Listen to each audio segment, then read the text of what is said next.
YouTube, as always, you are first. We will be live on the radio in just 1 second here.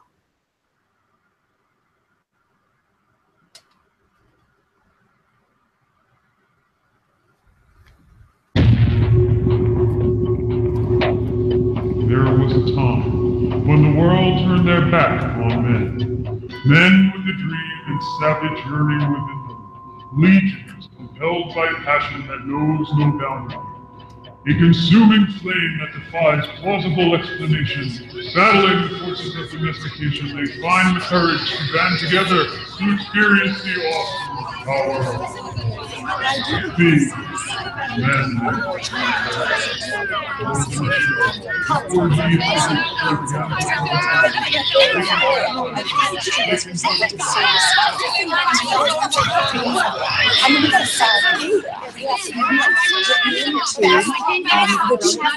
I say this without being respect.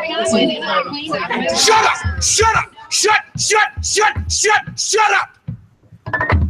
Shut up!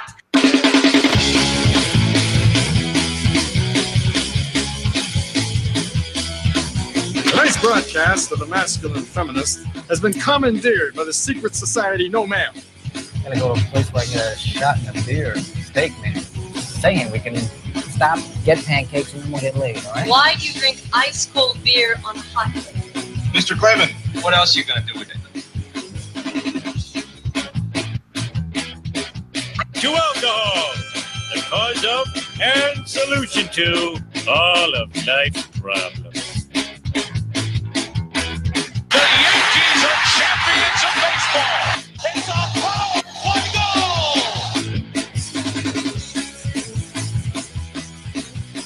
This is Cave Crew Radio.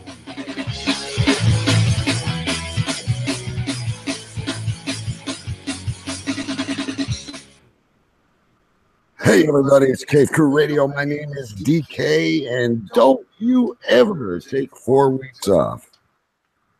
Seems like you got to start right back at the beginning. Your microphone's in the wrong position. Computer's not working right. Cameras aren't working. But we're here. We made it. Yeah, you're listening to Cave Crew Radio Season 4, the premiere show, and we are very glad to be here. I do see on my wing here our good old friend from Queens, New York. Let's call over to Sir Big D. Yes, I am here live in Queens, New York, in steamy, hot Queens, New York. I am here, welcoming everybody to Season 4 of Episode Uno. Yeah, you guys were talking before we went on air, and not only is our kids all back to school, but you've got an announcement. Yes, I am back to school as well. Unless it's a secret. No, it's not. It's absolutely not a secret. I am back to school. I started college classes at the University of Massachusetts. It's all online. I'm going for a degree in information technology. So, that's nice. But you're at the same company. Yeah. I'm still at the same company. They have a tuition reimbursement program, so that's what kind of inspired me to go to college. I never went to college. We're like right out of high school, I was playing music and going around the country and whatnot. So I never went to school. When I spent 14 years in accounting, I had no desire to pursue accounting as a career or go to school for it. But when I went into the tech department, I always had an interest in technology and computers and whatnot, and the things I'm getting into as far as databases and servers and whatnot really got me interested. And since my job has a tuition reimbursement program, I said, why the fuck not? Let's try it. Now, maybe you'll take that and you'll eventually turn into one of those techno DJs. You'll take all your music skill and then you'll apply it with this, what did you call it? Legal technician? Information technology? coordination technology. I could write the next Napster. I'm telling you, this could be huge. And then you could have both loves. You could graduate from college. Yes. And you could, put the music in. That's right. I also have some news. I am going to be starting work again on Monday. I've been semi-retired, folks, living off the money I have and whatnot. And I am going to be starting work on Monday. Doing what? There's a show and everything, but I'm going to be an insurance adjuster. An insurance adjuster. Yeah. Now, what does an insurance adjuster do? Ask me next week. I'm not really sure yet. They're going to put us through like 3 or 4 weeks of school as well, and there's test rate and okay and whatnot. And what the fuck does the number 1 mean? I don't know. I've seen something. Well, I guess with that, I should see if London is calling. Okay, can I play his thing here? Hang on. Sure. But all right, here we go. London calling. Let's see. Is London calling? Let's see here.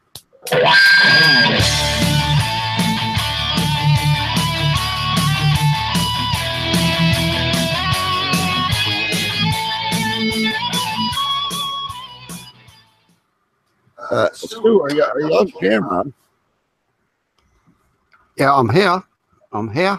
All we see is hello. There he is. My microphone in the way a little bit. I don't know. This is London calling. Hello, London. Hello, London. Am I calling clearly? I hear you fine. Now, where are you? What is this? A new room in the house? I am in Studio X tonight. Studio X. Yeah. What does Studio X mean? Well, it means I'm on my holidays. And I decided to buy myself a ticket. I thought the kids have gone back to school and I don't choose my holidays, so I got lumbered with holidays that started when the kids went back, which is good in some ways. So I thought I'll either sit around the house decorating and doing some DIY, or I'll go on the internet and find myself a ticket and fly off to some sunnier destination. And that's what I did. So I am in my sunnier destination. And I bought myself a hat while I was here, if you can see that. We can't see it. What's that say? It says a Canadian drinking hat, and it comes with its own bottle opener on that side. If you can see that. So, big, here's the cat out of the bag. Stu, I'm in the home of Cave Crew. Well, one of the homes of Cave Crew Radio. He is in my studio. Is he really? He is in my studio now. No shit. Hang on, let's see how we can pull this out here, folks. Hang on. Oh, hold up. I can't get in the camera over here, can I? Look at this. No shit. So I booked a ticket to well, I nearly never got here actually. I booked a ticket to Detroit via Newark, New York, yeah. And Newark is New Jersey. New Jersey, yeah. So I get to New Jersey, I've got an hour and a half to change planes. And you get off and you think, right, go and join the line for immigration. And it went on and on and on and on. It was like miles of queues just snaking across this huge room. In the end, I called someone and I said, look, I've got a connecting flight in like 30 minutes. Plus, I've got to go and get my bag and check it in. So he moved me to the front of the queue. I get to the front of the queue and the copper or the policeman that's on the border control, he decides to go and have a tea break or something. He just wanders off. And he wanders off, comes back, then wanders off again. And I finally get through, go and get my bag, run to check in, and I've just missed my plane. Oh, man. After traveling 8 hours on a plane and 2 hours in, border control. So they checked me into another plane that was like 4 hours later. Mm-hmm. And then flew on to Detroit, where I got met, where my ride picked me up. Here's how it went down, Big B. He doesn't tell a very good story. I've been saying to her, you should come, and I meant bring the family. You should come visit. You should come see Canada. You should come see North America. Right. He pings me one day. He says, I've got a few days holiday. Now, me personally, folks, I would not fly a whatever the hell it is, fucking 14-hour flight for like 2 days, 3 days. Mm-hmm. He was here like Tuesday by the time he got here. Right. He's leaving tomorrow morning. But he said, I got nowhere else to go. I got a good flight. I'm coming to Canada. I thought he was joking. I really will tell you, folks. I didn't think it was real because that's a long flight. Right. It's not like, you flying or me flying and personally, if I went to England, I think I'd want to be there at least 2-3 weeks to see all the sites. But he said, no, I want to come. And I said, all right, we'll do the show and the whole bit. And here he is, folks. Choo Choo Stew in Canada. Nice. And now, is he staying with you at your house? He's with me at my house in the cave. He's literally been sleeping in the cave. Right. That's what I'm saying. He's staying at your house. At my house. Nice. But he has come from London, England for like 3 days. Yeah, well, I left home on Monday, arrived early hours Tuesday morning, and leaving tomorrow. And I arrive back in London at 9 a.m. Saturday morning.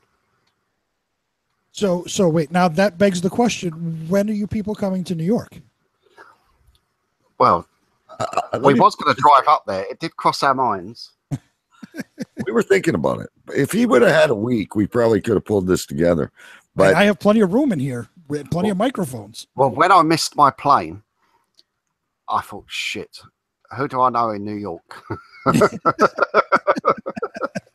Well, absolutely. You could have emailed me or messaged me.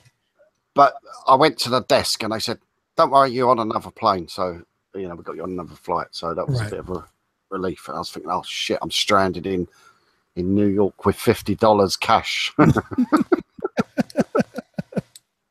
No, that's awesome.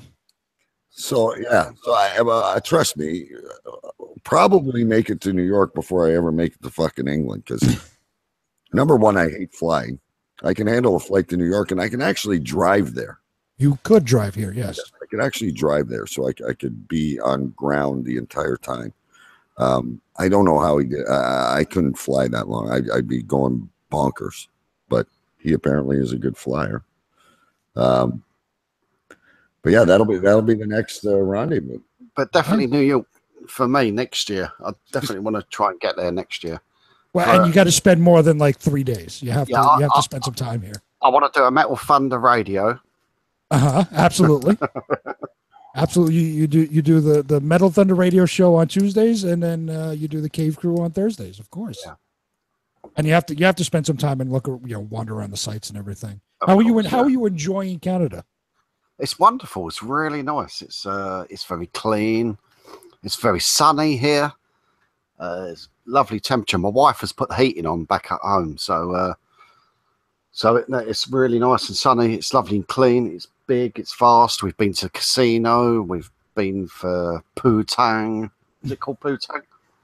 I made sure, Big B, that he has had gravy on everything. But let's face it, where I live, without going back into Detroit, I mean, we've been over this 1,000 times, but there's really not a lot to do here. especially when he's not here for a weekend. No, but to be honest, I just came to see DK, see what's around here. I'm not too worried about seeing the sights of Ontario. We've drove around. It's been good. It's been good. I did get him on a boat once. My buddy has a boat that I coach hockey with. Mm-hmm. Got him out on the boat first day. Beautiful day, and The best was when we were fishing. We never caught a thing. We went for a perch lunch, and my buddy slammed his boat into the fucking metal dock, and we thought we were going to sink. But the best part was when Stu had to go pee. Well, it's a speedboat. It was literally a speedboat, and Right. I tell you, it was a fantastic trip. You've got Ontario one side, and you've got Detroit the other, and we're going along the river there, and you've got the American border control going along on their boat, making sure we don't drift over too far. But it was fantastic until I realised I needed to pee.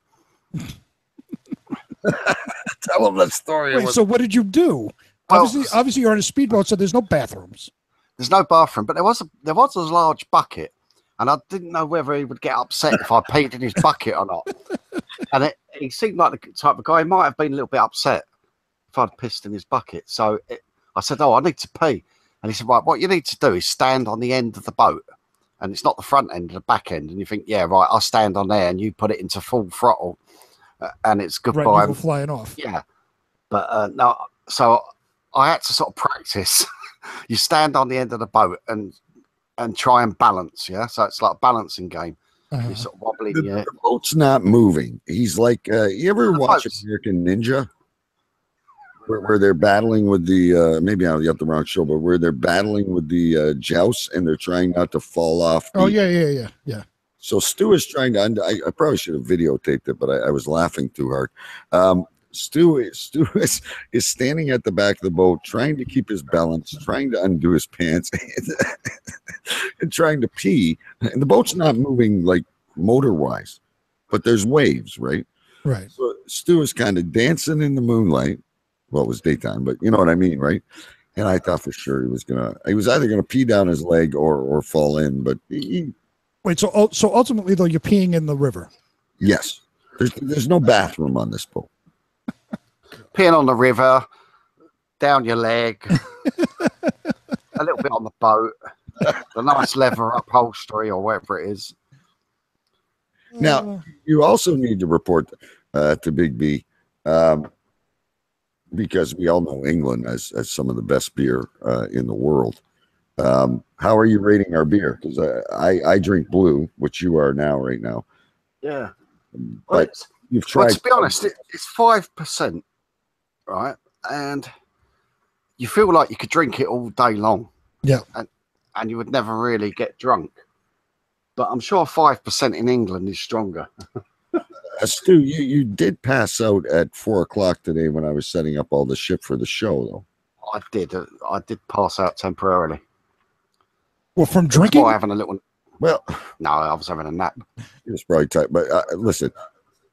He's on vacation. I'm starting work, and I'm gonna have to, I'm gonna be tired and stuff. I'll still have a beer or two at night, but obviously my full-out party coming to an end for a while, so I'm taking full advantage of this. We don't start in the morning, but around noon, right? We'll go for a bite to eat, have a few beers, and listen. So today at the casino, before we move into other things here, Stu and I did gamble. And we won. Okay. I'm going to hold this up to the camera, and I want to show you. I don't know if you can see that. How much we won. 40 cents. We won. Neither Stu or I are gamblers. I do enjoy a good game of poker or, blackjack. Mm-hmm. But I said, Stu, I'm not a gambler. You're not a gambler. I just wanted to show him what it looked like. Probably looks like Las Vegas, but he found a penny machine. And the minimum bet was 50 cents. So we put in $10. Okay. And we won 20 cents twice. So we didn't have the extra 10 cents to make the last bet. Mm-hmm. And neither one of us wanted to gamble anymore. So we cashed out and we got 40 cents. So ultimately you lost $9.60. Yes. You could look at it that way. I think it's a better fucking punchline if you say you won 40 cents. 40 cents. And yes. you actually, and I like Stu's like, you got to collect. And I'm like, Stu, I'm not fucking collecting this. It's 40 cents. No, that's something you have to frame Yeah. Actually, you know what? You should give it to Stu. Let Stu bring it home, frame it in his house for his trip to Canada. Because it does say Caesar's Windsor on it. So, right. But yeah, him and I, we weren't fighting, but normal Stu, DK. Actually, I think I was pretty nice to him until show day, because he was everyone, the whole neighborhood, the kids in the neighborhood, the neighbors, people that don't talk to me ever, are lining up on my porch, knocking on me. Is the guy from England here? And then, of course, they're saying to him things like, say this, or my son would say to him, like the stupid, like, what did Melissa, my wife, ask you last night? It was the dumbest question. Do you have forks over there or something? I don't remember what she asked you. And I'm like, it's not a caveman. Like, it's not a third world country. But yeah, like my own neighborhood and the waitress, even I impressed the local waitress with my denim jacket. What did she call it? She called it a Canadian tuxedo. He had tuxedo. He had on a Levi, I call him Levi, but a denim jacket with and blue jeans. Blue jeans. I double denimed, which is wrong. Wrong, I know. Yes, that is absolutely a Canadian tuxedo. Yeah, I thought it looked really smart myself. Of course you did, because you're Canadian. Yeah, I don't. But he kept saying how spacious it was, and to me, where I am is not really that spacious. But I guess you two are both in very congested cities, and we didn't have enough time to get to Toronto, or he would have saw a big city, right? But he has tried a lot of new foods. He's eating some kind of cheese pretzels that they don't have over there. He's never heard of a Twinkie. Wow. Of course, the gravy on the fries is an old one. He actually had bag milk in his coffee. And I was looking at the bag milk in the supermarket. Stupid bag milk.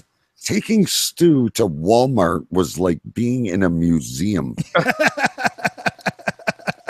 He wanted to buy a T-shirt and some keychains or whatever, and the mall, you know how pricey things are when you go to the tourist areas. Yeah, of course. Yeah. Walmart will have it. Everything says. Yeah. Sure. And I lost him 3 fucking times. Like he's walking in the food section. And it was like we were at the Smithsonian or something. Yeah, so we're really not having it that eventful, like major outings. He is as entertaining, Big B, in real life. I can just imagine him in New York City. Yeah, I mean the next stop, obviously not now, but the next vacation, you got to come down to New York City. Then you'll eat real pizza. You'll have some real New York bagels. Yeah, and I'll take you to the not so expensive New York souvenir shops. They're all owned by hello, my name is Tom. Well, I could take them down to Chinatown where everything is fake.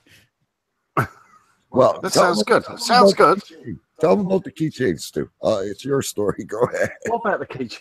Remember when you turned it over? You said you had the Canada. Oh yeah, no. So we found some key rings.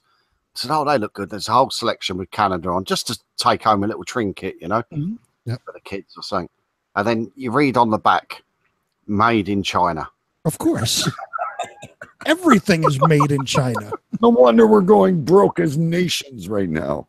Are you kidding me? Everything here in New York is either made in Taiwan or made in China. One of the two.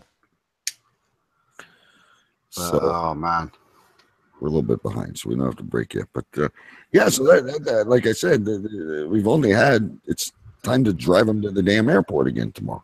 Now, the one nice thing I will tell you, Big B, before we go on to some other stuff about it, is because his flight was canceled. I mean, obviously made sure I had his number and everything in case something happened, which of course it did. Right. And I was there and back in 30 minutes because there was not a car on the freeways in Michigan. Mm-hmm. Now, leaving tomorrow daytime, it's probably going to take us 3 times as long. Right. To get to the airport. Like when he got off the plane, my son came with me just to keep me company. It was an adventure for him too. Even though it was late, I let him stay home from school. He made a sign that said, choo choo stew. But there was only like 50 people that got off the thing. It wasn't the normal 40,000 people. Right. And I recognized him right away. So I said, hey, Stu. So it wasn't even hard to find him. And then I said, oh, now we got to try and find your baggage. Everywhere I've gone, people, usually your baggage is black, right? 90% of the people. Mm-hmm. Yep.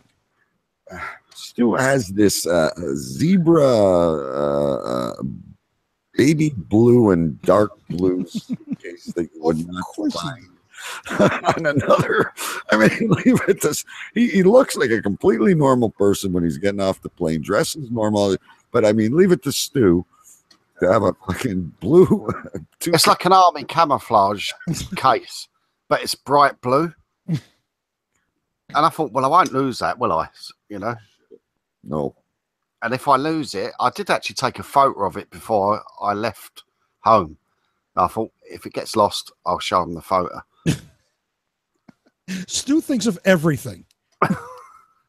It's funny. Now, when you fly out tomorrow, do you have another connecting flight in Newark, or are you flying straight? I'm flying straight to Frankfurt. To Frankfurt? Yep. What are you flying to Germany for? Well, because I'm flying United, and whatever the German airline is a partner. So I'm flying to Frankfurt and then on to London 3.5 hours later. Wow.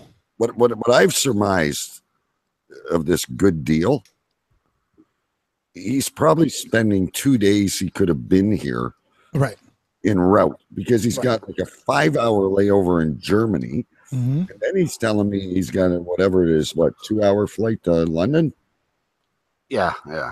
And then, because it's his wife's day off, he's taking the train to London, so he's got another 2-hour train ride from the airport. It's all part of the fun. You're not going to be home till Sunday. It's all part of the fun. If you would have spent the extra money, you could have spent extra time in Canada. Yeah, I wouldn't have saved that much time. I wouldn't have saved it. But don't you think this is weird? When he got off the plane the first time, I wouldn't have met all those lovely, polite police guys in Canada, in New York, New Jersey. And New Jersey, it was 9/11, right? So they were probably ultra.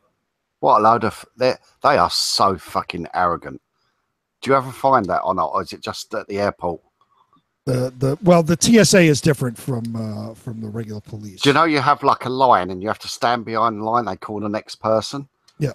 So he was talking to the next person. I had wandered across the line, and the guy gave me such a look that could have just killed me. He looked at me. He went, move back. Yeah, the TSA. Everybody complains about the TSA. They're completely different from the regular police. Like if you're in the city. Cops and everything, they're completely different. The TSA is a bunch of fucking. They really are assholes. Yeah, and then when he finally served me, I started rustling. He was looking at my passport, and then I was rustling my plastic bag that I had all my paperwork in, and then he stopped and looked up like as if to say, "Can you stop making that noise, please?" Without the please. It was like, what? You just felt like saying something, but you thought, no. Just bite your lip because you want to get into this country. Right. Did you not say that that's the reason you missed your plane is because you went to a shorter line and then the guy just fucked off? Yeah, well, partly. I'm sure if he would have stayed there, I would have probably caught my train. I don't know. So it wasn't even that long ago. So it was last Thursday, folks, that we were on We Don't Have Cookies. Jason Marshall frequents the show quite a bit. The first time all three of us were on a show together. And here we are. He's but definitely New York. I don't see myself if I say I flew to New York and then we flew to England or something. I need some strong opioids to knock me out on that flight. Well, it's a long flight. And I just hope when I go to your cave that I'm not as disappointed as I am when I see Ken's cave. I think he thought I had this big fancy studio. But mic, a couple of computers, well, 2 mics now, but you know what I mean? It's I'm not, Big B is he's the guy with all the he's the guru. Well, yeah, I built this, from my old studio to what it is now. When I built it over, I don't know, however many months ago, I built it specifically to do shows. So I got 6 microphones hooked up. I got a snake. I got a bar. I got a TV, 4 computers, my giant mixing board. I got instruments everywhere. So yeah, this was built for us to be a studio. Yeah. Whereas I have to sometimes share this room with other people. So yeah, no, I have a desk. I mean, look, it works out. We usually do really good. It's but what happened is just to give you the last thing, folks, why we were late. Like, how the fuck I'm going to do this? So I'm like cueing Stu because he's got the I usually do the 2 cameras. Right. Well, he's got the one with all the pictures on it, and I hope access the news stories if we need them. But I borrowed my wife's computer. Fucking Windows 8, man. The camera wasn't working. He couldn't hear me out of his headphones. It's like 20 to 8. I had everything. So I'm like, fuck this. So he's got my other computer over there, and that's why I'm running on probably what looks like a different camera angle tonight myself. But yeah, I'm not a Mac fan because my other Windows computers are from I don't know what my wife has on there because we tried to test with YouTube and all we got was this circle, right? And the Wi-Fi was fine because everything else was working. So. Well, the only bad thing, like I hate Windows, and the only bad thing about Mac for doing this is you can't get SAM for Mac. They don't make that, or on Windows 10, I can't get my SAM. That's why I keep using the Windows 7 computer for SAM for the radio portion. Right. So, anyway, that's neither here nor there, and we might have a slight echo because we tried to turn our mics and shit, but. Try and edit that out. So listen, let's pause very briefly. That means, Stu, I'm going to cue you to camera 2. Camera 2. So you're going to learn. You're going to be able to produce a show soon. So now you're camera 2. We'll take a real short break here, folks. Not a long one because we started late tonight, and just let us get our beers open and stuff. And we got some fun stuff coming up. I have a new segment I've come up with. I'm going to run by you guys, see if we can elaborate on this. And whatever else comes up. We might have some weird news if we ever get to it. And let's get our there we go. We'll be right back, folks.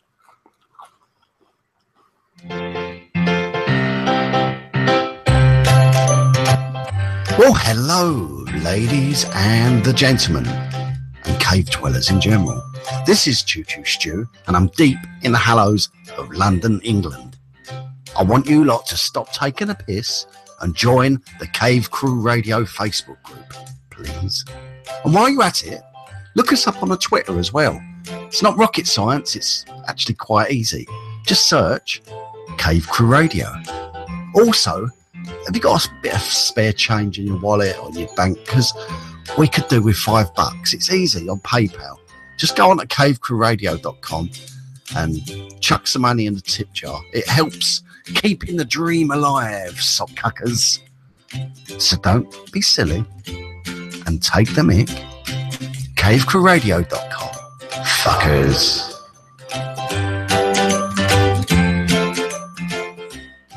All right, just like I told you, really, really short break tonight, folks. I am DK, here with Choo Choo Stew and Sir Big B, every Thursday night live at 9 p.m. Eastern. And this is the first episode of Season 4. And hopefully we improve, but we're like a fine wine. The more we do the same thing, the better we get. A side note to now that I am in a studio with Stu, we picked up a case of beer before we went on air. Mm-hmm. And as we came downstairs, I should have just bring the whole fucking box down here. I said, grab 4 or 5. So we both had 4 or 5. I've drank 2. I have 1 left. He is drinking beers down at a rate like Animal House. Well, I've drunk, you said 4 or 5. I've drunk the 5, and now I'm drinking one of yours. Yeah, so you're on 6 now. Okay, but sooner or later he's going to knock his table down, and I think we'll just be to the normal Cave Crew experience. You better watch out. If he drinks too much, he's going to wind up trying to break into your neighbor's house, thinking he's back home. My neighbor has a big dog. Stu, do you mind dogs? Are you afraid of dogs? I've met the neighbour's dog, and the dog likes me. We're fine. Okay. And I'm actually bringing home with me DK's 2 dogs. No, only one. I said you could have the Chihuahua, and then the Chihuahua. I've never liked Chihuahua dogs until I've met DK's dog. Absolutely fantastic. It's coming home with me. He's a bastard dog. He's a little angel. He's a lovely little boy. You just got to be careful that when you stroke him and give him a tickle, that he's got his dick constantly out. What?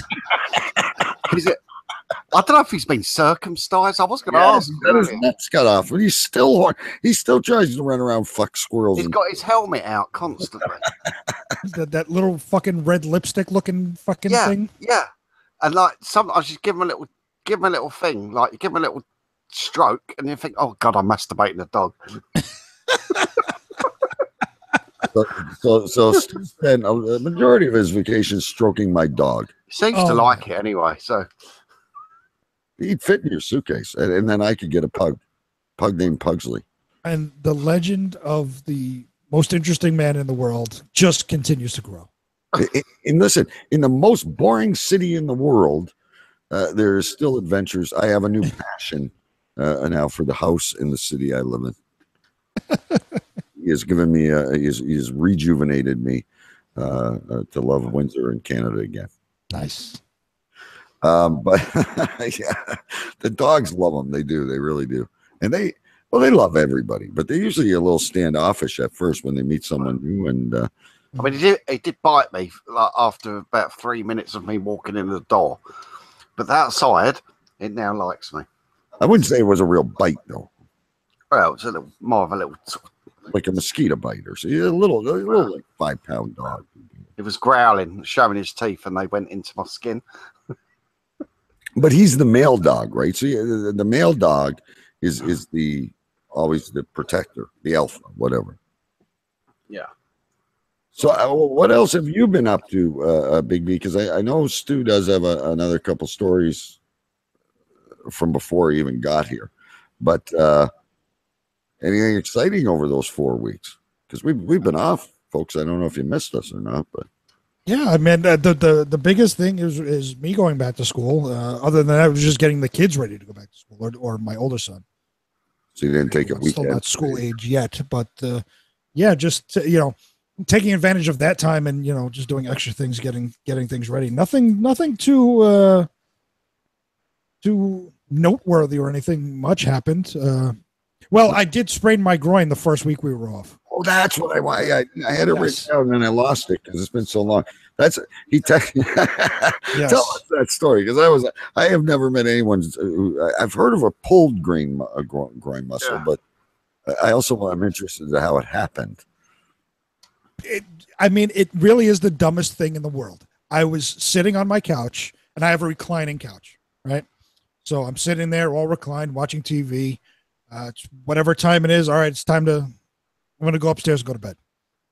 I, de-recline the couch and I swing my leg off and pain shoots through like my nutsack up into my bladder and into my gut. What the fuck is this? No, said, all right. Now, normally when I get up, my body is all fucked up. So yeah, I have aches and pains and whatnot. This is just another pain. It just hurts a little more.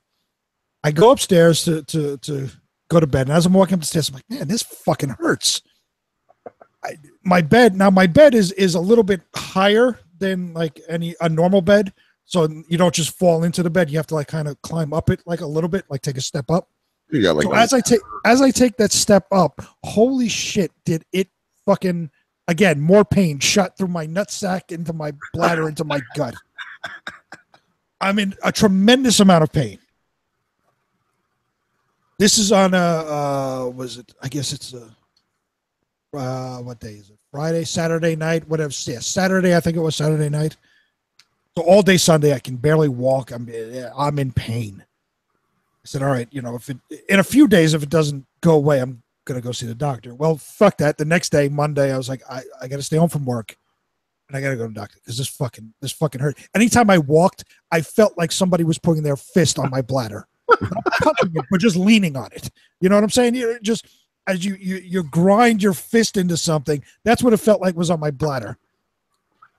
Just by the way you tell a story, you can tell that you were meant for radio. Oh, thank you. Are you saying I'm the complete opposite of Stu telling a story? Yeah, I almost can feel your pain. Yeah, so I go to the doctor, and anything you do, like it's where your upper leg meets your torso, kind of where it bends. Right in there is your groin. Yes. So anything you do, if you sit, you walk, you fucking you move the slightest inch to the left or to the right, you're using your groin muscle, and everything fucking hurts. But here's the question: I've had a similar injury, playing hockey or whatever, but I've always thought it was a groin pull. Did the doctor specifically call it a groin sprain? Yes. I've never heard of that before. Yeah, he said he specifically said, I told him all my symptoms, and he kind of checked me out a little bit. He said, yeah, I sprained my groin. I said, okay, good times. He gave me painkillers and a muscle relaxer. The muscle relaxer is really fun. I will say that. I have to take it before I go to bed. Otherwise, within 30 minutes, I'll be, on the floor passed out. But in that little bit of time before I pass out and after I take it, boy, is it a lot of fun. You're in heaven. Oh yeah. The only thing better than that was aside from Xanax was whatever painkiller. When I had surgery on my hand, whatever they gave me was like oxycodone is what they gave me. And man, did that fuck me up. And again, that was real fun. You pop an oxycodone and you're in for a flight. Can you sit on your couch and tomorrow? Yeah, take one on the plane. Yeah. Now let me ask you a question though. I'm playing your role again. I have a question. Is this the same doctor that gave you medication and told you to drink scotch before bed? Yes. So are you, helping the medicine along a little bit? Well, I mean, I am drinking. I'm always in the shots again. And what is the count? Did you check before on air? Oh, the whiskey bottle count? Yeah, we have a running thing just for folks that might be joining us that aren't normally here. Big B is saving every whiskey bottle from. It's mainly for the Metal Thunder radio show, but we're enhancing it here. And I have to add that we was checking out the Woodford Reserve. Is that it? Woodford Reserve Double Oaked. That's we what was checking that out in Canada today in the specialized shop that sells these dangerous spirits because they can't sell them in any shop. You've got to go to a specialist liquor store. Mm-hmm. So no, we did find your Woodford Reserve there. I said, look. It's quite good. Yes, we are 11 bottles completed. We're almost on 12. We have just maybe next show we will have completed 12, plus a bottle of Angel's Envy. And now, so we are over an average. If you're a stats person, we're over a 1 average. 1 a month, yeah. Yeah, but you're a little bit higher because we're not November yet, right? So that would be 11. Right. So you're actually you got a month and a half to go, and you're going to be at 12. So I'd say you're on pace for probably. And December's a festive season. I'm going to say you're going to end up. I'm going to make a prediction if everybody wants to predict their own. I'm going to say 20 by the end of December. Because we're in a festive season. Like you said, it's mostly on Metal Thunder radios when we drink heavily. There's me and 2 other guys, and it depends on if we have guests in studio or not. Like that's why we've the bottles have increased because, if we have guests, everybody's drinking.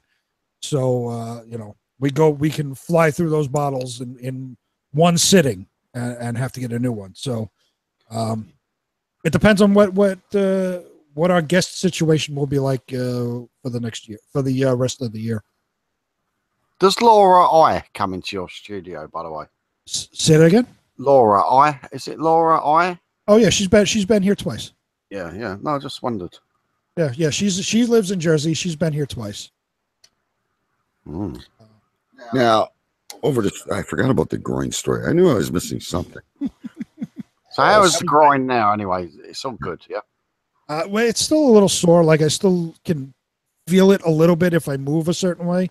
It takes a while to heal. As DK will know, having had a similar injury, it takes a long time to heal. Especially if you try to do any of the nasty, then you can cause lifelong damage. Because that's a part where the motion comes in, right? But now, Stu, this is not even when you were here. Previous to that, you were telling me about the dude with the pullover with the hookers and tell us that story. And try to be a little bit more colorful with your story. Okay, well, I'm not really sure how we got into this story in the first place. Not too sure how we got into this story at all, because I think we've done this via text or something with DK. But when I worked in the kitchens as a chef, I used to have a Bangladeshi kitchen porter, and I was probably in my late 20s, early 30s. This guy was about 50. He was a balding Bangladeshi pot washer, but he used to come to work in a suit. Can you repeat that? Because I'm writing that down. I got Bangladeshi pot washer, but what was it? Was a balding Bangladeshi pot washer. So the guy was there, and someone's got to do the job. So and he done a great job. It was a difficult job to do. So he was a balding Bangladeshi dishwasher. And the guy came to work like he was going to work in the city in a financial market or something like that. He came suited and booted every day, shiny shoes. The guy, full respect to him. And then as time got on and I sort of got to know him, he was sort of quite a sort of sexual deviant, I suppose you could call it. But he used to go to, and he was the first person that got me into a casino. I'd never been into a casino before. He used to go to casino and take, he said he wouldn't go into a casino unless he's got £3,000 in his pocket. Now, considering the guy was probably making a fraction of that per month, literally like a tiny fraction of that a month, it's quite a lot of money. So the guy used to take me around to the casino and tell me how to get free food, and you stay with me and we can eat like a king and stuff like this. But the guy would go and sometimes win £65,000-70,000 in one night. But he would we won 40 fucking cents. We won 40 cents. This guy would win big, and I have seen it. He wasn't just all mouth. And we started getting onto talking about women and stuff like that. And he said that, and this guy was a married man with a kid and stuff. And he said, no, he said, you need to go, and if you want to have, a bit of man time, a bit of sexy time, then you hire someone, basically go to a hooker. So he said, I've gone to this place, and he says, he used to start telling me about prostitutes he'd seen. And he said, they'd gone into one place, and he said, there's a whole menu. It's like walking into, and this guy actually used to work in Indian restaurants as well. But he said, you go in and he said, you sit on the bed, and it's like, imagine you sit down at a dinner table and say, hello, sir, how are you this evening? Thank you very much. So anyway, you sit down at his bed, and the lady would come out with a menu of all the services with the prices. And I thought that was quite weird. But he'd say, like, do you want, you can have this with this, and you almost got like your side dishes. Can I have a number 2 with extra cheese? Yeah. Do they have value meals? Is it, Yeah. Can I get let me get a supersized number 3 with an extra blowjob. Yeah. Did they have 2-for-1 wings night? Well, I think they did. Can I have a 2 girl with a double blowjob, please? But he said to me, he said to me that again. He said one night I phoned this, whatever the place was like, and he said then a man answered because he said always when he'd phoned there was women. So the guy started going through like the menu over the phone with him, and poor old Bangladeshi Ron, as his name was, Ron. He says to him, "So who is fucking who? Am I doing you or are you doing me?" But the way the guy, what the guy's asking for? Wait a minute, Bangladeshi Bob or whatever he is, Rob. He would have taken a plastic thing in his ass, basically. He liked it both ways. I don't think he liked it both ways. He liked it one way, but when a bloke answered and started offering these services, he was unsure whether he had to do him or was he getting done. Stu, by the way, while you were telling that story, Big B, I don't know if you heard any clanking. I did. I did have a few hidden beers. So once you finish mine, I have a few more here. I've done mine. But you better watch out. Stu. I'm just going to see Stu come walking in behind you in the camera and start taking your beer. I always wanted to. Have you ever noticed that staircase behind him? I know it's not on camera tonight. Yeah. I've always wanted to walk down those steps. And you have it. It's not paved with gold, is it? It is. Here we go. Here's 2 more, please. Out of my secret stash. See now. Now that you say about the steps, Big that's how you should have been introduced in the show. I don't care how much room you have. You need to buy. I should have walked down those steps. You absolutely should have. DK should have had his normal camera. Yeah. And me and him will do the thing that we normally do at the beginning, and then when London's calling, he could like somehow signal you, and you could have walked down those steps. That would have been fantastic. It would have been great, but I don't have the room where I sit to have 2 people with microphones. One other thing I need to say about Canada as well. Do you know when you see in the films and or whatever it is, and you get a bottle of beer, yeah, and you use a beer opener, a bottle opener, yeah. Yep. This is good. Well, in Canada, right? Like Ken's handed me a bottle of beer, so I've handed it back to him to open, yeah. Because you've got like the normal, I don't know if I can put it on the camera, the normal bottle top. Yep. Yeah. Yeah. So, how do you open yours, Brian? I'll show you in a second. Here is my bottle opener. Yeah. Wait! I gotta switch cameras. Okay, so there's the big. So yes, this is my bottle opener. And I just open it, like you said, just at the top. Yeah. So, do you want to do the demonstration? Well, so in Canada, right? So I'm going to try and put this. Shake it too much, Stu, or you're going to be wearing that. Oh, please shake it more. Right. Right. You see here, we've got a normal bottle top. Yeah. Yeah.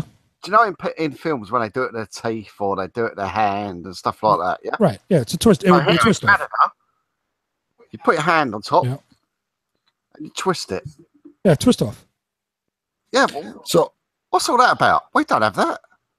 This is bottle. We have that. We have that too on certain beers in but the what's US. the point of having a bottle top, right? That looks like you need a bottle opener, and you can just twist it off. I've never heard of such a thing in my life.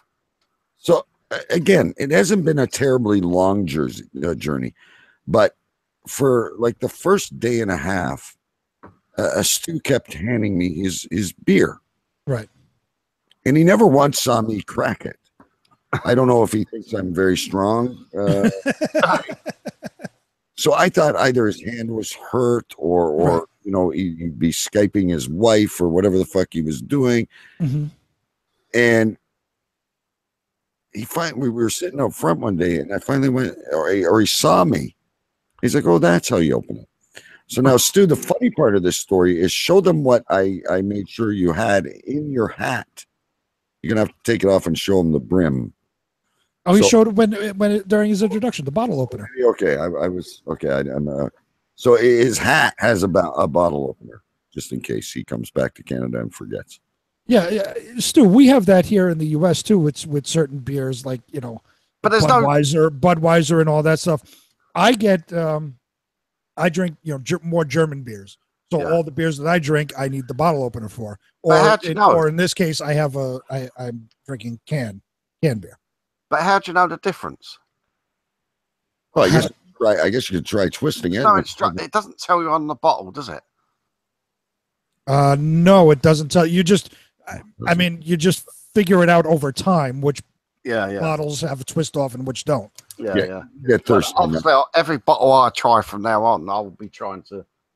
Well, the ones you get in the UK obviously are not going to be twist offs. No, this is the ones I get. Maybe they are. They're not going to be twist offs either. He's gonna get back to the UK, and he's gonna be constantly trying to untwist every bottle. He's gonna end up with these scars like he's been crucified or something.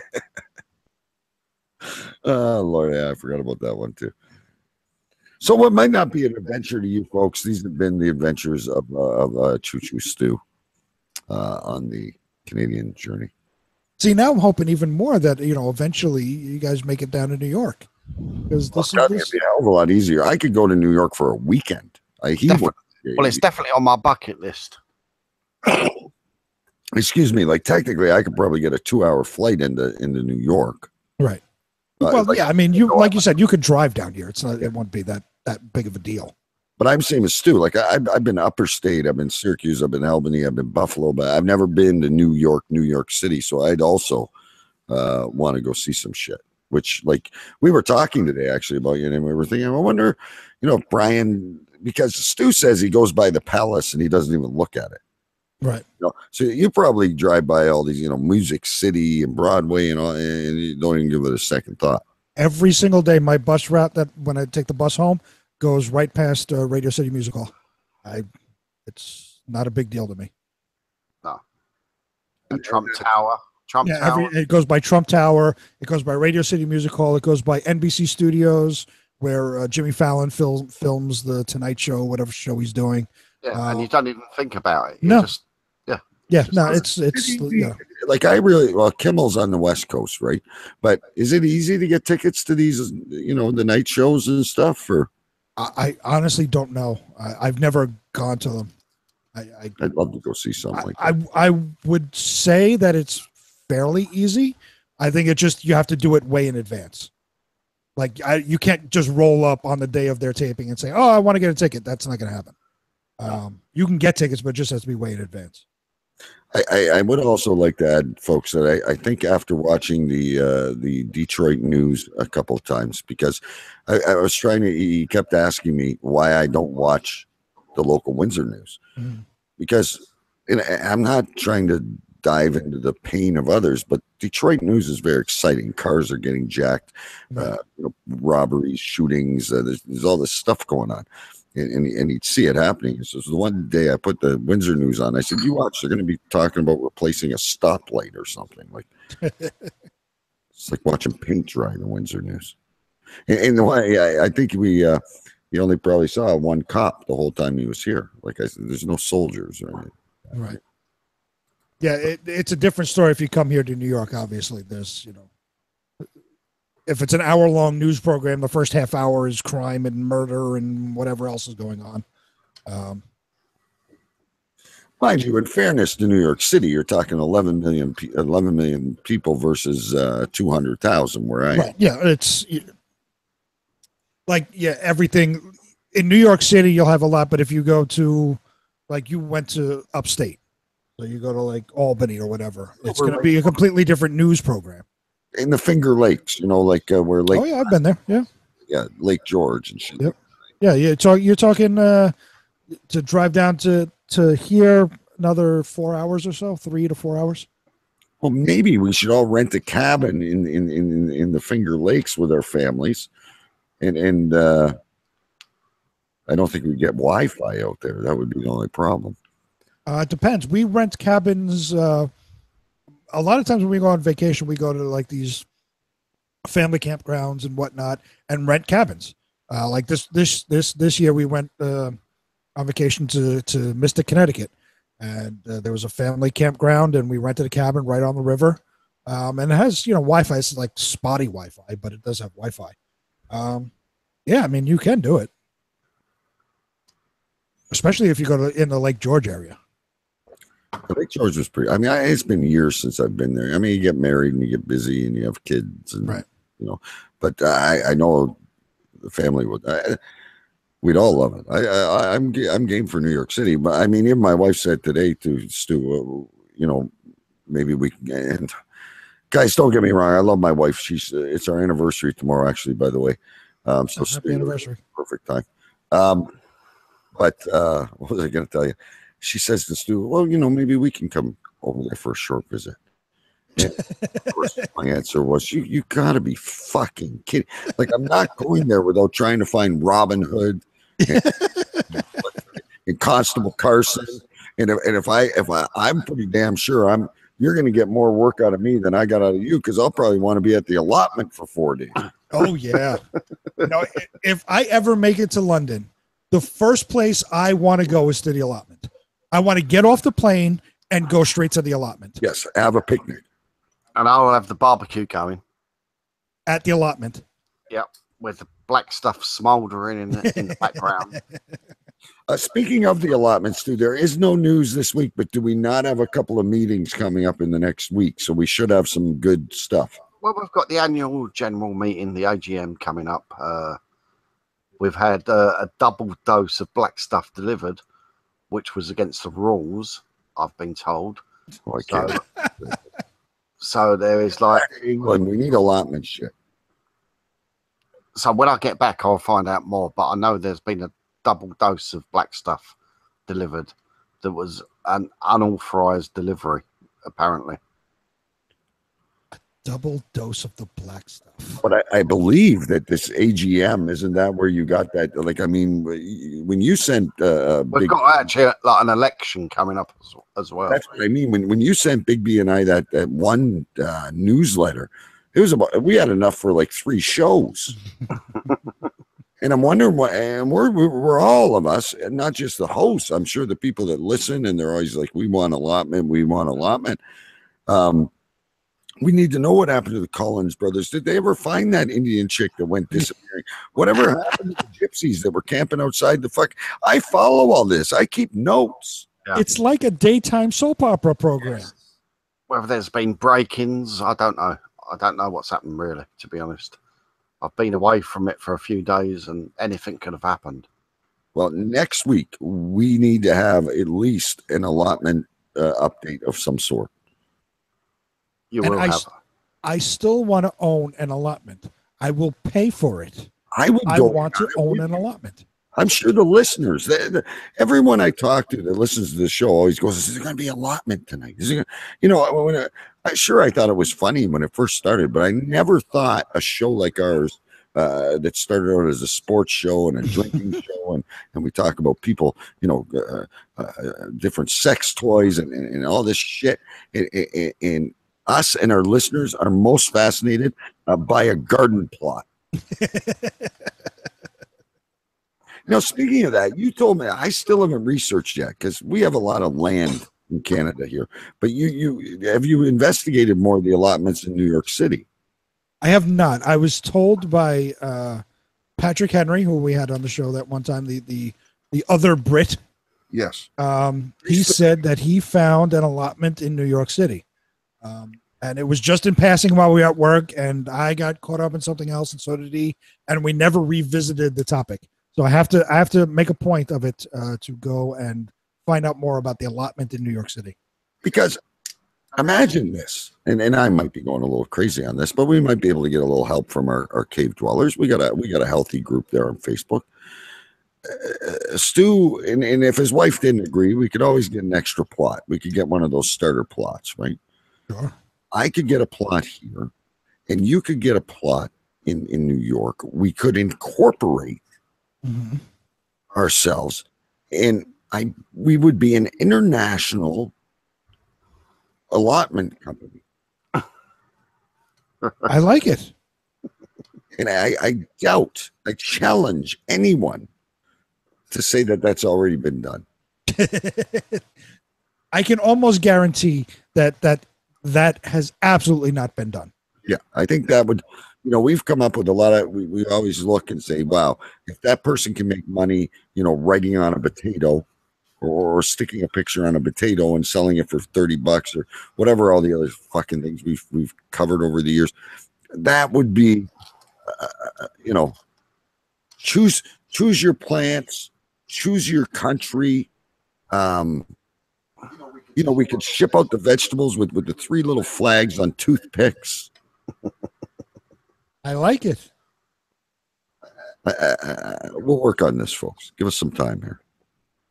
And maybe Stu could even write off this as a business trip and then, get us to New York, and everything would be a tax write-off because we're investigating our allotment corporation. I'm trying to do a job exchange with the New York Metro at the moment. You don't want to do that, believe me. The New York subway. The New York the New York City MTA, you absolutely do not want to do that. I'm sure you have much cleaner and much nicer subways than we do here in New York. I don't know. Alligators down there. They did you not see the original Planet of the Apes? But Brian, you run 24-hour system there, yeah? Yes. Have you got a vomit squad? I don't know. I mean, they have like cleanup crews. Sure. I'm assuming that, that includes vomit and urine and. No, since we have you watched Breaking Bad? Yes. Right. Since we have had Night Tube, we have got a dedicated, I don't know what's on the job description, but we know them as the vomit squad. They're in these white disposable overalls with some kind of like hair net or something on their head and gloves. Vomit hazmat squad. And they're placed at different strategic places along the line. Strategic places. They are. And I call up the governor. I say, yeah, I got vomit car too. It's on the seats. It's on the dividing glass floor. It's run 6 seats along the floor. So if it's just on the floor, we'll keep running. As soon as it's on the seats, on the side panel glasses or whatever, it's out of service. So they say, just stand by, driver. We'll get we'll get the cleaner on board or whatever it is, like, But yeah, here's what I'm imagining here. I'm these guys in white suits walking down a dark tunnel with these bright lights. No train can move across London until the vomit squad has given them the clearance.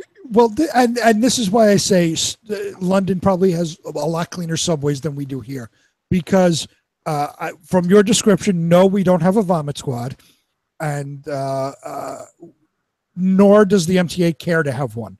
If somebody pukes or pisses or shits in a train, it's going to stay there until the train runs its route and is finished for the night. Then it goes back to the depot, and then the cleaning crews will go through the train and clean it. But they're not going to pull it out of service for nothing. And New Yorkers are used to it. They'll just avoid that area and go somewhere else. They'll step over it and whatever. Yeah, it's we can as a driver, we can see a problem when we sort of like get into a platform. We can see on the cameras that suddenly there's a lot of people getting out of one carriage and rushing into another, and you think, oh, why are they doing that? Like, and when we get to the end, we go and have a look at what's causing the problem. Well, and it's funny, as a passenger of the New York City subway, every now and then you'll see a train pulling into the station, and every car is packed, except this one car where it's got maybe 2 or 3 people, and then the cars after that are packed as well. Yeah. Now, the savvy New Yorker that travels the subway system knows not to get on that car. Yeah. But it's like funny an to watch the unwritten tourists rule. get on and say, "Oh, look, an empty car." They'll rush in, sit down, the doors close, Yeah. and then suddenly the smell comes. Or there's some vagrant laying on the floor there. or Exactly, something like that's exactly what it is. There is a vagrant homeless dude that hasn't showered in 16 years. That's sitting in a pile of his own feces and piss running down his leg. Yeah. Stinks to all hell. Yeah. And those stupid tourists that, I can get a seat. Let me go. Close the door. They're stuck in there. And everyone's looking at him going, yeah. I mean, if you travel the subway systems every day, don't go in that fucking car. Squeeze into this other one. Don't go in that fucking car. Everyone freeze. It's the vomit squad. Please, no one move until we have cleared the area. The hazmat team has arrived. they're like the Ghostbusters of the underground system. Right. You need to run for that board at the allotment and get a hazmat team for the black stuff. Guys in white suits that escort the manure right to your plot.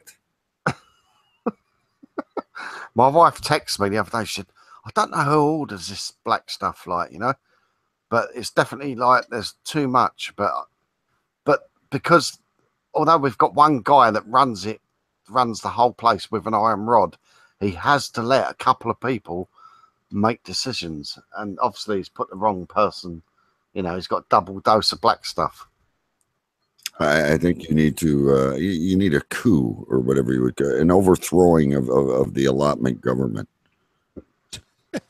It's happening. If it's going to happen, it will happen in the next few weeks. I'm so excited, ladies and gentlemen. If you have nothing else to stay tuned for, we have some allotment drama coming in the next few weeks.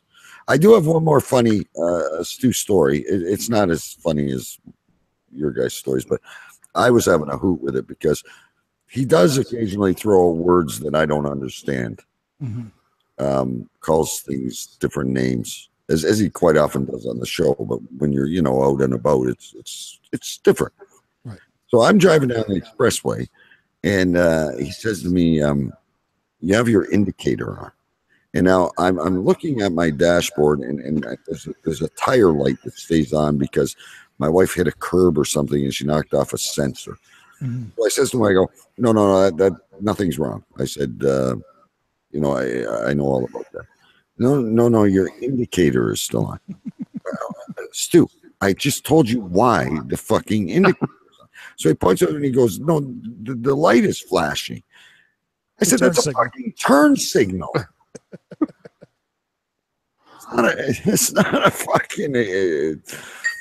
Anyway, you still got beer over there, Stu, because I might have to leave and go to the store. No, I've got enough. I'm all right. You're in for a late night. I mean, we're going to end the show in a couple of minutes, and you're in for a late night because Stu was like 12 beers in. And there's going to be stories flowing. The drunk stories are going to come out. And he had a 2-hour nap on me while I was. You can't get drunk in Canada.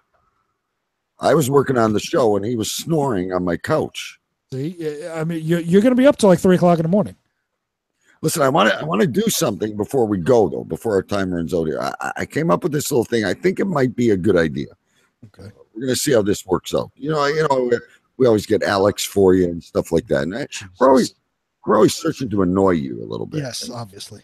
Okay. But I think we could have some fun with this because we could get the people in the in the Facebook group and the listeners and everything. Mm-hmm. And all they got to do is tell me if they hear someone on audio or see a video. And because over the summer, I should give you a quick explanation. I was watching the remake of The Gong Show. Okay. So, and I really enjoyed it. I had no clue it was Michael Myers playing the old guy until about 4 weeks in. Like the guys, I don't know. Have you seen it or?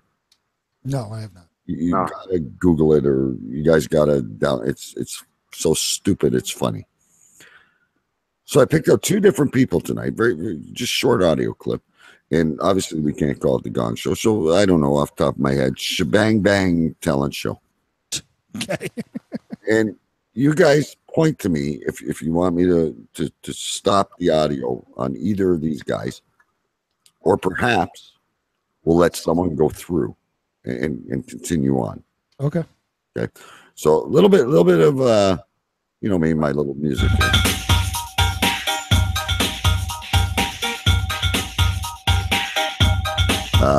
Shebang Bang Talent Show. Take one. Okay, so the first one we have, let me Stu, by the way, since you have the camera, I'm going to cue you to camera 6. Let's get this individual up on camera 6. All right, so any of you may know the Cheap Country Hick from Double Talk Radio. I'm not sure if we've ever had him on Cave Crew.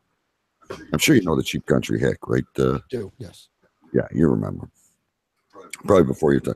He has a grandson named Jordan, who he claims is a amazing stand-up comedian, much like himself. He calls him the kid of 1,000 voices. Okay. Which he is also from the same city, by the way, folks, as Maddie, the man of 1,000 voices.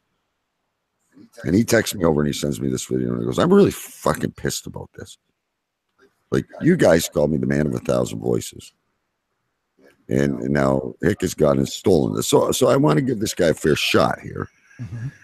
This is a segment from a stand-up clip that this guy did in some, I don't know if it was a gas station or an actual bar in Ohio.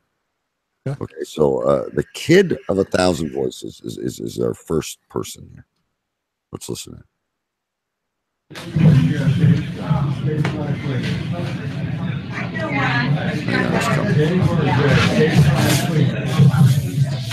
Thank you all for letting me be here. And let me just say, if you do not like my comedy set, you're all fired. I'll have my friend Arnold escort you out. No, that's how I start off all my sets. I do something with Trump because it's always easy to do something with Trump. Wait, that was Trump? Okay. Anybody? I went to the 7-Eleven. My friend of mine went to the 7-Eleven once. And here's how it happened. He walks in, the guy goes, "Hello, welcome to 7-Eleven. My name is Sanjay. How may I help you?" Then the guy goes, my friend goes, "Oh." We got it gone. What the fuck is that? That is the kid of 1,000 voices. And every one of them has a fucking lisp. That's what I was going to ask you the same thing. I was wondering. Yes, hi, this is Donald Trump. You're fired. This is Abdul from 7-Eleven. You're fired. What the fuck is that? No voice is different. No. You know what his Trump sounded like? His Trump sounded like a deaf person trying to talk regular with a lisp. I got something. You're fired. What is wrong with that? Now we've had other, and we like to give different DJs have their own networks and millions and millions of listeners, and they all have the same fucking lisp. Jesus Christ. Was it fucking Cindy Brady all of a sudden? Oh, what was she saying that one? Thuthi said Seashells by the sea. So shut the fuck up, you dumb bitch. But do we not have to laugh? There's got to be some kind of like equality law. Well, yeah, I guess it's supposed to be funny. That makes you laugh. See, and that's the thing. Like I'm not a stand-up comedian, but I've watched enough stand-up to understand that when you open with a joke, no matter how bad it is, if you have to explain it 6 seconds later, bad joke. You shouldn't ever do it. You're fired. See, I do that in every one of my shows. I open up with, okay, we get it. And every voice is the same with the same. Every voice is the same, and they have a lisp. The kid of 1,000 voices, folks, will not advance. The kid with 1,000 speech impediments. Yes. Unless we get enough votes from you that we will give him a second clip. Stu, can you cue camera 3? What the fuck is that? Okay, now a lot of people may know this gentleman. Jason Marshall was talking about him on his show the night we were on Big B. He's the weather guy. Okay. He is from Sydney, Nova Scotia, which is in Canada, but way on the East Coast, fishing or something. So what we have here from Frankie the Weatherman is our next, what do I call this? Shebang Bang Talent Show contestant. Let's take a listen to him and let me know if we're going to have a gong or let him go through. Now, Frankie is very passionate about the weather. Tsunamis, hurricanes, tornadoes, snowstorms. He's always cutting videos and always putting them out on his Facebook or YouTube. So here's Frankie, the Weatherman.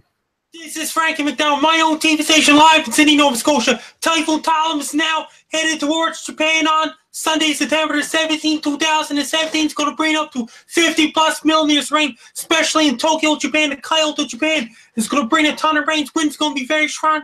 They'll be causing big waves crashing on beaches and shores in Japan. It's going to bring very strong winds that can bring down power lines and snap tree branches and half.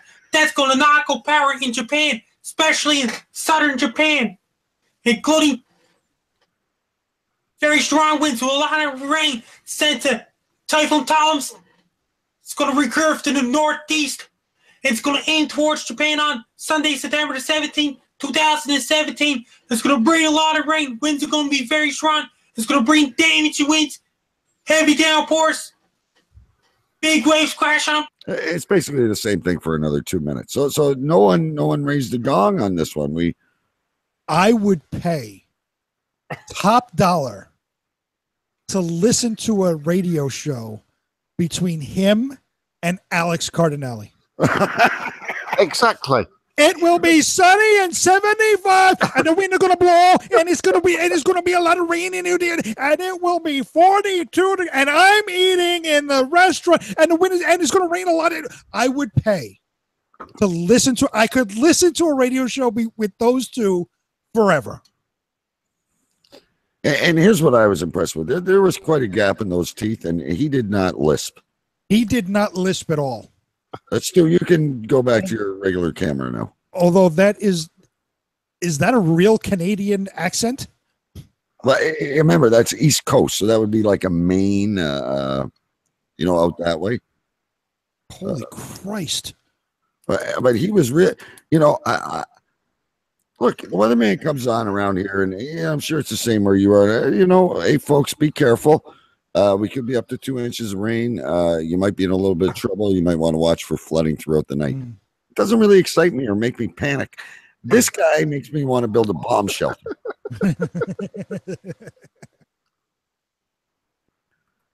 So I don't know how many rounds we'll get to, but I promise we'll get Frankie back. So anyone you see on Facebook, we all see Facebook videos. We all see Twitter videos. We all see whatever, see or hear. Can we not get Frankie on live to do a weather forecast? Maybe for London, New York, and Canada. When we bring people on, they never leave, right? Are you sure you want to do this? I think you should, yeah. I think you hear Jason Marshall ringing your doorbell. Or you know what? We could do a live final with Alex versus Frankie in studio. And give them just sit back and listen to the entire give them the same exact script, the same exact weather report to read, and see who comes out on top. There's an idea. Fantastic. So there you go, folks. The Shebang Bang Talent Show. We will have. God, I hear that music, and I'm thinking of getting a menu for a sex. I do want to tell you though. Because you guys bringing all these people up, the guy that went on the boat, who was a pretty good friend of mine, we coach hockey together, and his name is Jeremy. Well, every time I would say Jeremy's name, Stu would start pissing himself, similar to he has done on air. And I didn't know if he was like getting really drunk on the Canadian beer, even though we've only had a couple. And he tells me after, every time you said that guy's name, all I could think of was Jeremy Still. Anytime you could be at a funeral and just whisper to Stu, Jeremy Stellhorn, he will crack up. It's not even Stellhorn, it's just Jeremy. Yeah, I think he's shortened it now. He just so heaven forbid his daughter ever brings home a boy named Jeremy. Oh my God. But sir, I'm very serious. I would really like your daughter's hand in marriage. Yes, Jeremy. Pissing himself. Call in the vomit squad. That's basically all I got. I just wanted to run that by you. You guys like that? Maybe we get some interesting characters. I mean, we always yeah, I like it.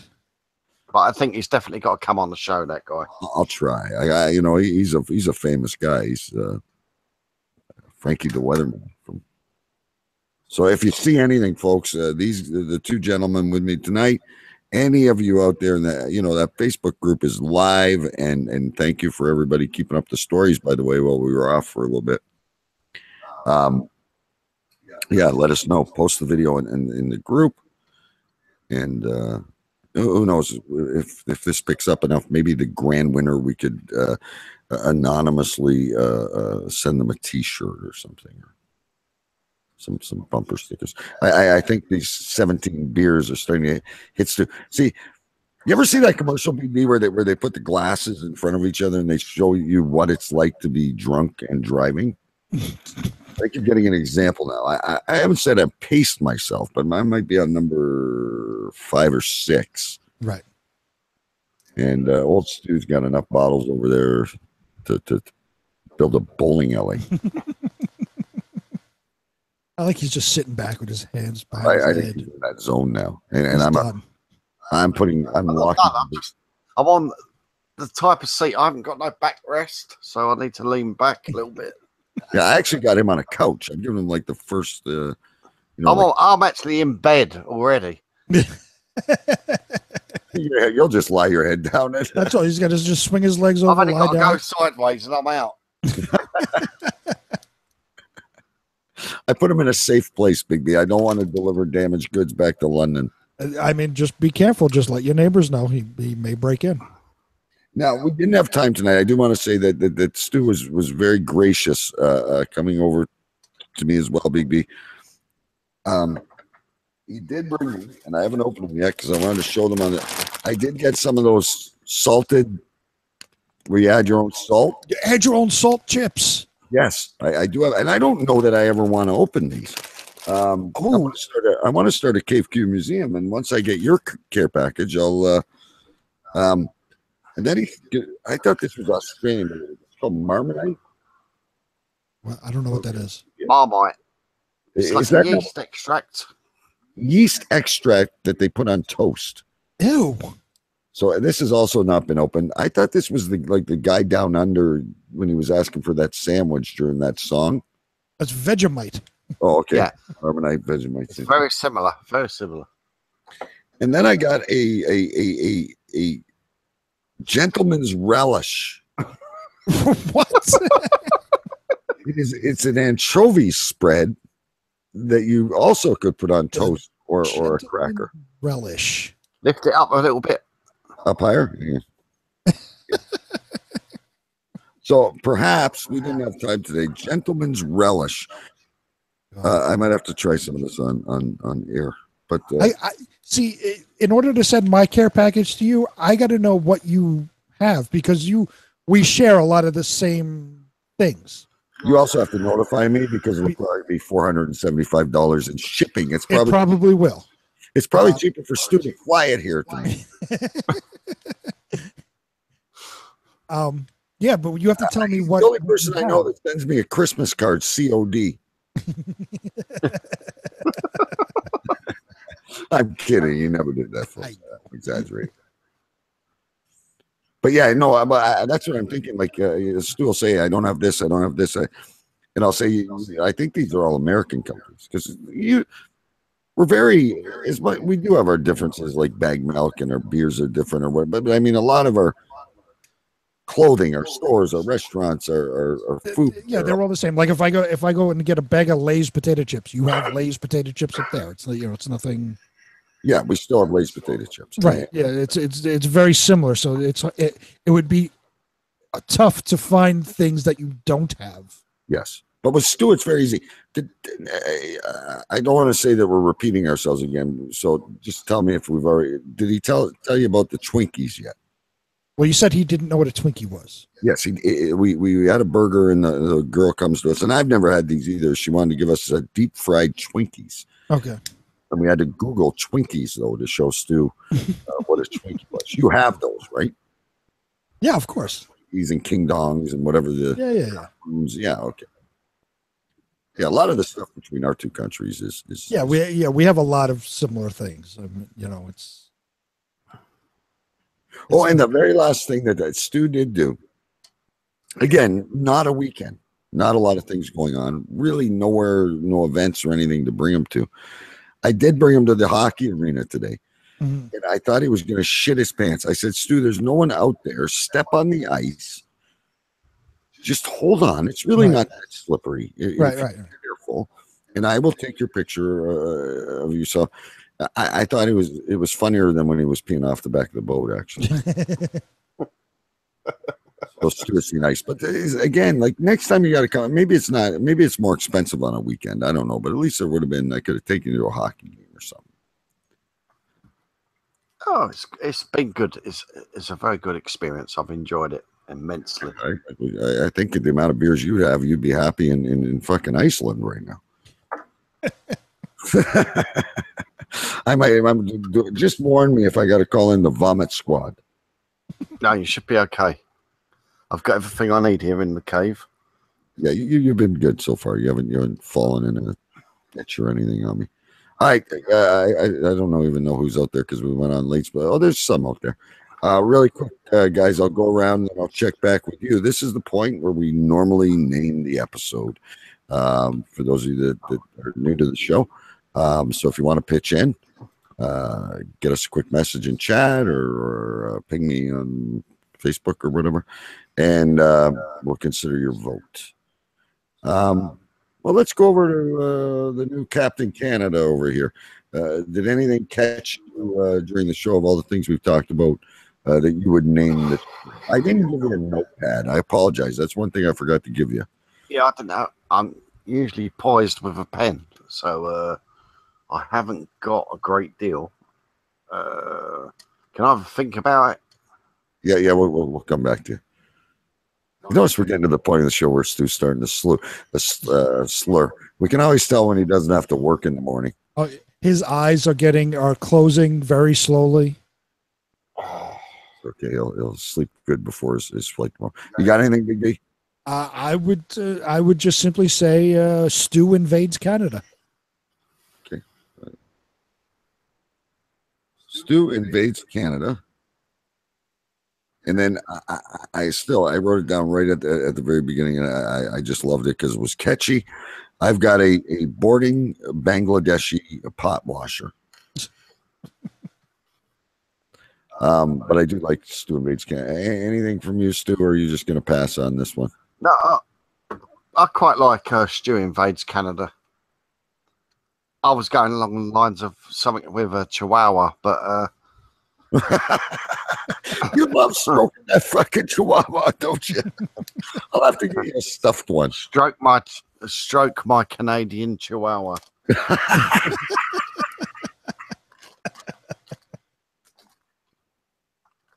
We might get kicked from iTunes for that. I can give in on that one. Stu invades Canada.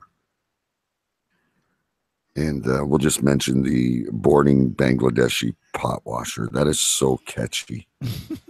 And the vomit squad was good. And yeah.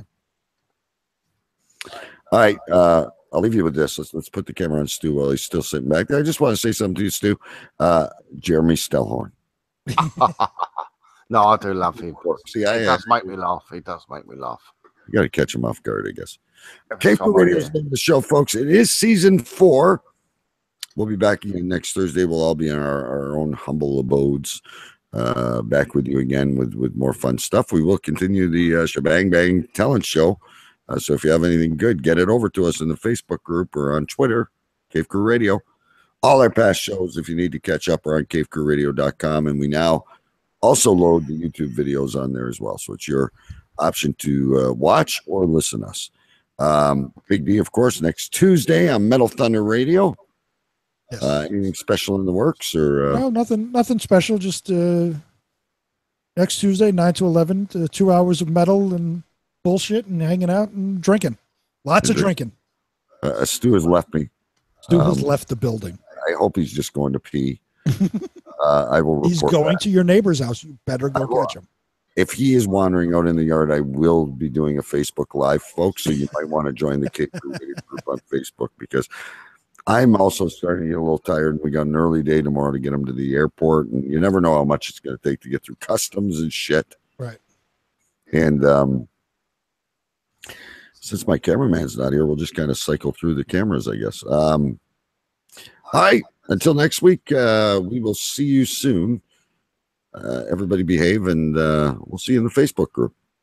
Later. And goodbye for Sue. Oh, he's not coming back. Okay, here we go. He's gone. I gotta go. Shut up! Shut up! Shut up!